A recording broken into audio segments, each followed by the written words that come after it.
As a next example, let's consider writing programs over GUIs, where we have labels and buttons and list boxes with choices in it.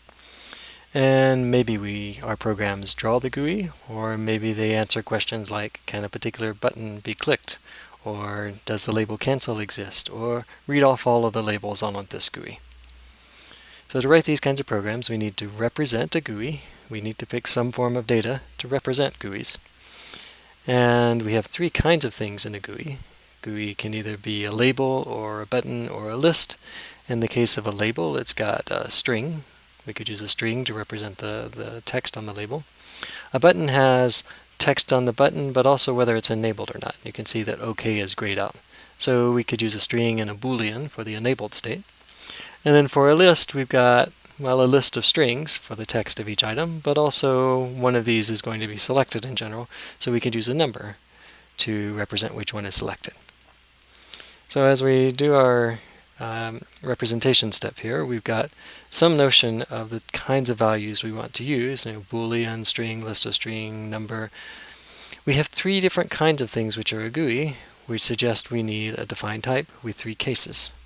So let's start out with defined type GUI, where a GUI is either a label, which has some text on it, that's a string, or it's a button, which has some text on it, that's a string, and also an enabled state, which is a Boolean. And then finally we have a choice, where we have a list of strings for items, and then which one is selected, that'll be a number. So what I've done is taken our data analysis that we had in text form over here and turn it into just PLAI typed code that represents that. All right, three cases, 2 parts in this second, 2 parts over here, and so on. So we end up with this type definition.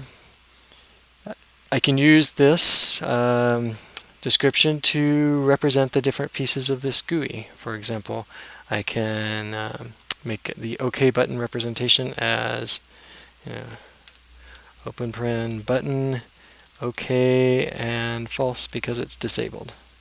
And if I run the program at the moment, it'll just create a button with OK and false.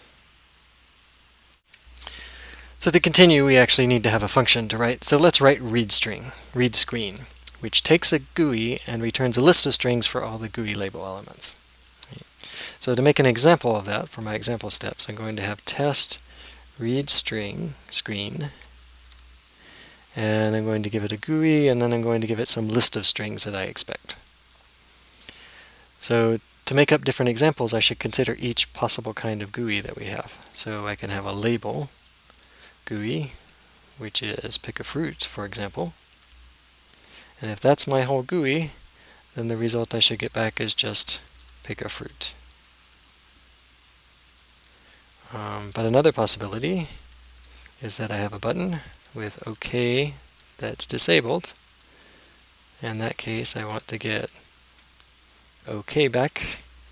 And finally, my last item is a choice, read screen on a choice, which has apple, banana, coconut.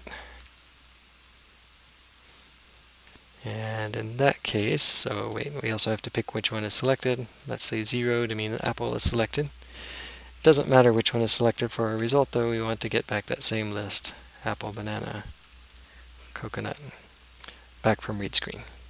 So those are some examples which hopefully illustrate what I expect to get back. If it wasn't clear what we expect, then maybe we would write more examples, but I think that's probably clear to everyone.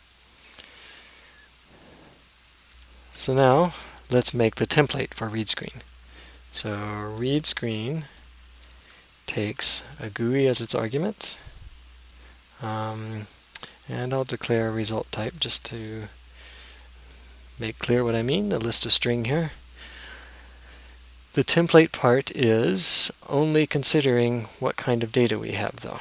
And we have a GUI, which is one of those three things. So we have a type case GUI G, because G is the argument. It can either be a label L, in which case I have that L to work with, or it's a button which has, let's call it T for text since that's the name of the field above. Or a button has some text and an enabled state, in which case I have both of those pieces of information to work with. Or it's a choice where I have some items and a selected item,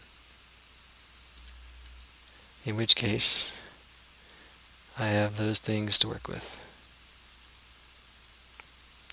So this step right here is my template for a function that takes a GUI.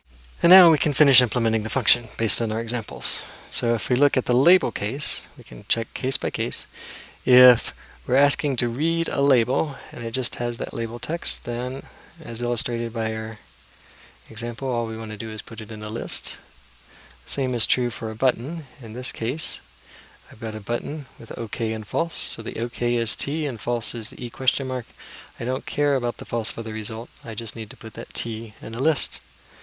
And then in the choice example, we have a choice with this list of labels, and that's what comes out as the result. So in that case, I just want to return I. So you'll notice that the template gave us more stuff than we actually needed in this case, and that often happens with a template. But it's better to have too many things and throw them away than not have enough things and have to figure out what you were supposed to add. With that, we've implemented the body of the function, so I can run the program so that my examples run as tests, and just confirm that, let's see, we got a test failure.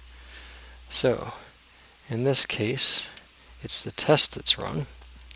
And so I'll fix that. I left off the colon here, so my label and my screen, actually I didn't predict the right result. So when I predict the right result, when tests go bad, sometimes it's your test typo in the test, and sometimes it's the actual function.